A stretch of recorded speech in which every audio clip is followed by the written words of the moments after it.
3 सशक्त मुस्लिम महिलाओं को पद्म भूषण में पद्मश्री से सम्मानित होने पर उनकी जीवनी पर हुई चर्चा।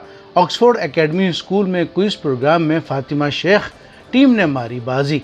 आदर्श नगर स्थित ऑक्सफोर्ड एकेडमी में पद्मश्री व पद्म भूषण से सम्मानित हुई 3 सशक्त महिलाओं के बारे में चर्चा हुई। फातिमा बीबी को पद्म भूषण और नसीम बानो तकदीरा बानो को पद्मश्री अवार्ड से नवाजा गया। ऑक्सफोर्ड एकेडमी में इसी के साथ में एक क्विज प्रोग्राम का भी आयोजन किया गया, जिसमें 7 टीमें बनाई गई। फातिमा शेख, चांद बीबी, APJ अब्दुल कलाम, निगत जरीन, अल्लामा इकबाल, हसरत मोहानी और शेर मैसूर। फातिमा शेख टीम ने बाजी मारी। फर्स्ट रनर अप अल्लामा इकबाल और सेकंड रनर अप निगत जरीन रही। क्विज बड़े कांटे की टक्कर का हुआ। इस मौके पर हरिदेव जोशी यूनिवर्सिटी की उपाध्यक्ष सारा इस्माइल ने सभी स्टूडेंट्स को इन तीनों सशक्त महिलाओं के बारे में जानकारी दी। उन्होंने कहा कि फातिमा बीबी 1998 में सुप्रीम कोर्ट की पहली मुस्लिम जज बनी। नसीम बानो चिकनकारी में, जो कि लखनऊ से ताल्लुक़ रखती हैं, अपने फ़न के ज़रिए से कपड़ों पर कहानियाँ उकेरती हैं। तकदीरा बानो कलकत्ता से ताल्लुक़ रखती है। वो काथा काम में पूरी दुनिया में देश का नाम रोशन किया। स्कूल डायरेक्टर ज़ैड ताहिर ने कहा कि बच्चों ने काफ़ी अच्छे अंदाज में तैयारियां की, जिससे कांटे की टक्कर रही। सारा के ज़रिए से क्विज़ बच्चों को काफ़ी जानकारी देता है, जो कि काबिल तारीफ़ है। बच्चों को गिफ्ट भी दिया गया और साथ में उन्हें सर्टिफिकेट देकर नवाजा गया।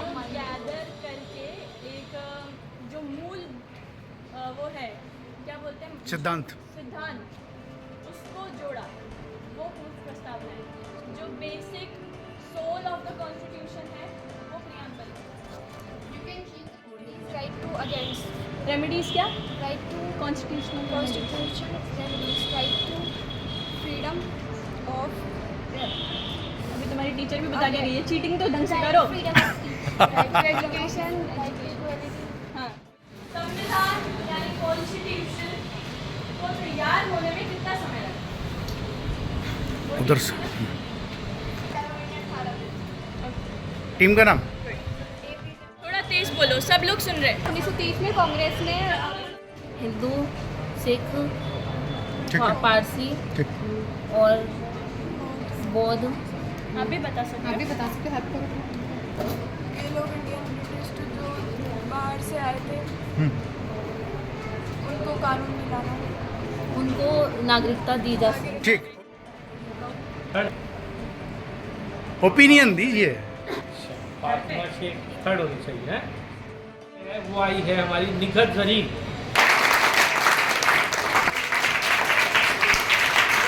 हमारी सबके हिसाब से भी वही है फातिमा शेख।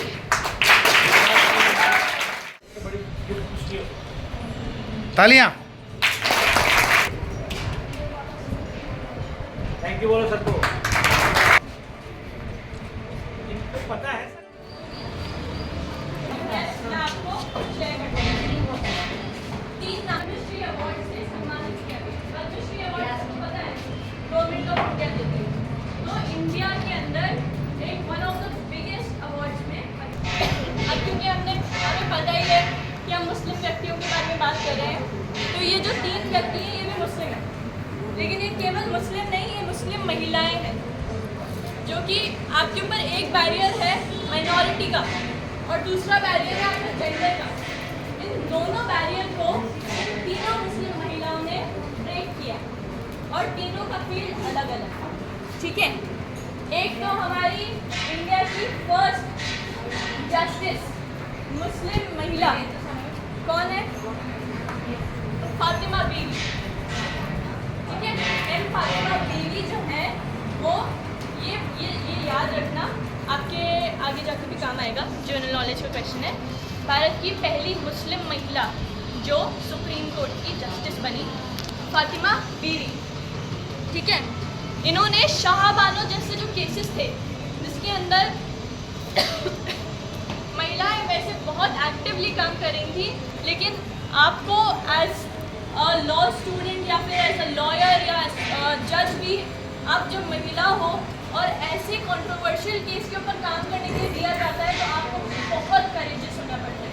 तो इनके जो योगदान थे, being a courageous, being a fearless woman in India and breaking 2 barriers at the same time, उसकी ये सारी चीज़ें एक अचीवमेंट की तरह गवर्नमेंट ने भी रिकग्नाइज करी और इनको पद्मश्री मिला। इनका नाम क्या था? फातिमा बीवी। ठीक है। एक हमारी 62 साल की उम्र की महिला है, यानी कि आप जान सकते हो कि आपकी दादी की एज की है ना। इतनी एजेड होने के बाद भी वो काम करती है चिकनकारी का। चिकनकारी के कुर्ते कौन कौन पहनते है? चिकनकारी घर में है, पता है क्या होते हैं? हाँ, लखनऊ की है। उन्होंने चिकनकारी से सिर्फ ये डिज़ाइन नहीं बनाए, उन्होंने कहानियाँ बनाई हैं। ठीक है। उन्होंने विजुअल आर्ट क्रिएट किया है, एक एम्ब्रॉयडरी स्टाइल से। और इनका नाम है नसीम बानो। नसीम बानो लखनऊ से है, 62 साल की है, आपकी दादी की उम्र की है। कितनी वीक हो जाती है, ऐसे कांपने लगता है। जो बुजुर्ग लोग होते हैं उनके हाथ थोड़े कपकपाने लगते हैं, लेकिन वो एम्ब्रॉयडरी का काम कर रही है, बहुत बारीकी का काम, और कहानियाँ बयान कर रही है लोगों की, है ना। ये वाला जो आर्ट है, ये वाला जो इनका जज्बा था, इसको गवर्नमेंट ने रिकॉग्नाइज किया एंड इनको पहले 1985 के अंदर इनको राज्य पुरस्कार भी मिला था, लेकिन अब इनको पद्मश्री से सम्मानित किया गया। और एक आखिरी महिला जिनका नाम मैं बताऊंगी, उनका नाम है तकदीरा बेगम। तकदीरा बेगम मैं इसलिए देखती हूँ ताकि मेरे मिस्टेक ना हो जाए, आपके पास सही इन्फॉर्मेशन जाएगी। ठीक है।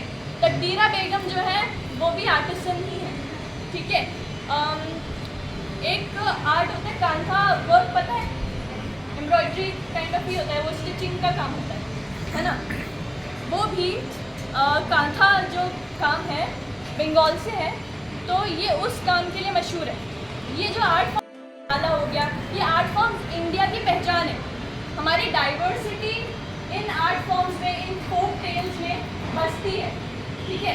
इंडियंस को जब आप वेस्टर्न में जाते हैं तो इंडियंस को ऐसे नहीं देखा जाता कि ये सिर्फ ब्राउन पीपल है ना, जो हमको रूमर्स सुनाई देते हैं।